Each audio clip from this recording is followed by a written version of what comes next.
Luke chapter 12. Meanwhile, when many thousands of the crowd had gathered so that they were trampling on one another, Jesus began to speak first to his disciples. Be on your guard against the yeast of the Pharisees, which is hypocrisy. Nothing is hidden that will not be revealed, and nothing is secret that will not be made known. So then, whatever you have said in the dark will be heard in the light, and what you have whispered in private rooms will be proclaimed from the housetops. I tell you, my friends, do not be afraid of those who kill the body, and after that have nothing more they can do. But I will warn you whom you should fear. Fear the one who, after the killing, has authority to throw you into hell. Yes, I tell you, fear him.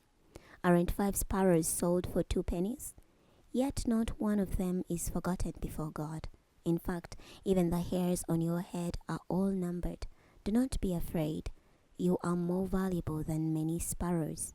I tell you, whoever acknowledges me before men, the Son of Man will also acknowledge before God's angels. But the one who denies me before men will be denied before God's angels. And everyone who speaks a word against the Son of Man will be forgiven. But the person who blasphemes against the Holy Spirit will not be forgiven. But when they bring you before the synagogues, the rulers, and the authorities, do not worry about how you should make your defense or what you should say, for the Holy Spirit will teach you at that moment what you must say. Then someone from the crowd said to him, Teacher, tell my brother to divide the inheritance with me. But Jesus said to him, Man, who made me a judge or arbitrator between you two? Then he said to them, Watch out and guard yourselves from all types of greed, because one's life does not consist in the abundance of his possessions. He then told them a parable. The land of a certain rich man produced an abundant crop. So he thought to himself, What should I do? For I have nowhere to store my crops. Then he said, I will do this. I will tear down my barns and build bigger ones, and there I will store all my grain and my goods. And I will say to myself, You have plenty of goods stored up for many years. Relax. Eat, drink, celebrate. But God said to him, You fool, this very night your life will be demanded back from you. But who will get what you have prepared for yourself?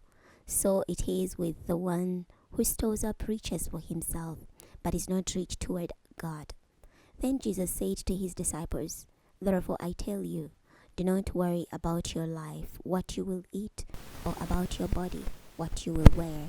For there is more to life than food, and more to the body than clothing. Consider the ravens.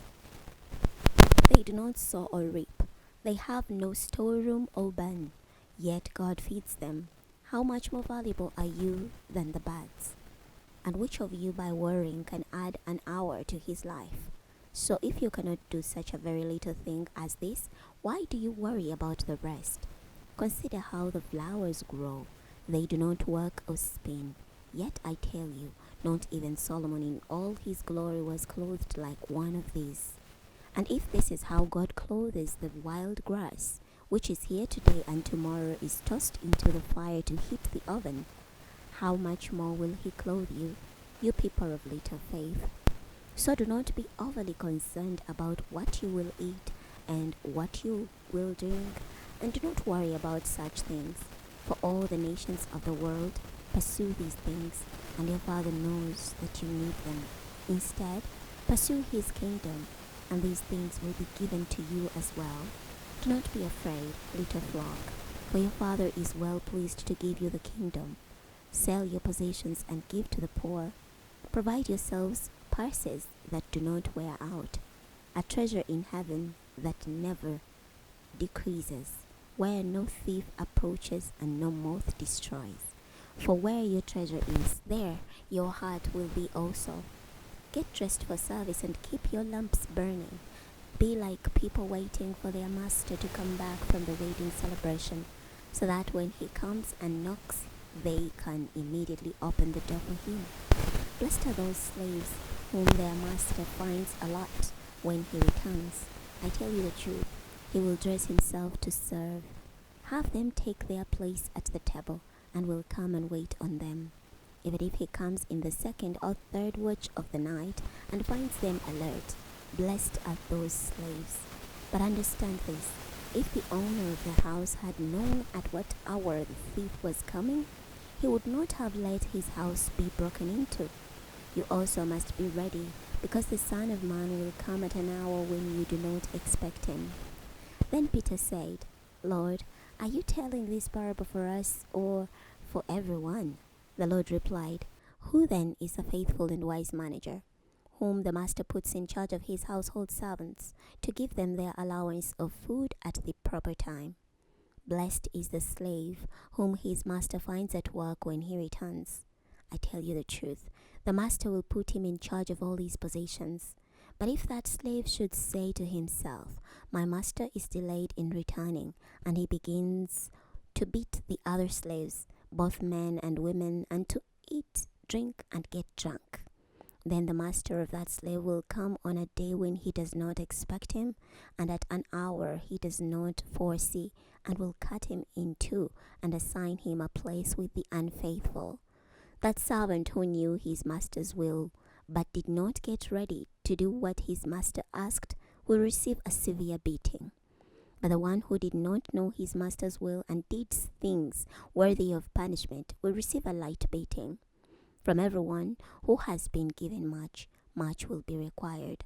And from the one who has been entrusted with much, even more will be asked. I have come to bring fire on the earth, and how I wish it were already kindled. I have a baptism to undergo, and how distressed I am until it is finished. Do you think I have come to bring peace on earth? No, I tell you, but rather division. For from now on there will be 5 in one household divided, 3 against 2, and 2 against 3. They will be divided, father against son, and son against father, mother against daughter, and daughter against mother, mother-in-law against her daughter-in-law, and daughter-in-law against mother-in-law.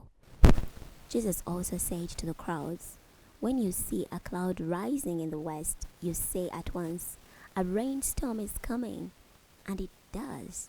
And when you see the south wind blowing, you say, There will be a scorching heat, and there is. You hypocrites, you know how to interpret the appearance of the earth and the sky, but how can you not know how to interpret the present time? And why don't you judge for yourselves what is right? As you are going with your accuser before the magistrate, make an effort to settle with him on the way, so that he will not drag you before the judge, and the judge hand you over to the officer, and the officer throw you into prison. I tell you, you will never get out of there until you have paid the very last cent. We're stopping here today. Next time we're going to be starting from Luke chapter 13. I'll see you then.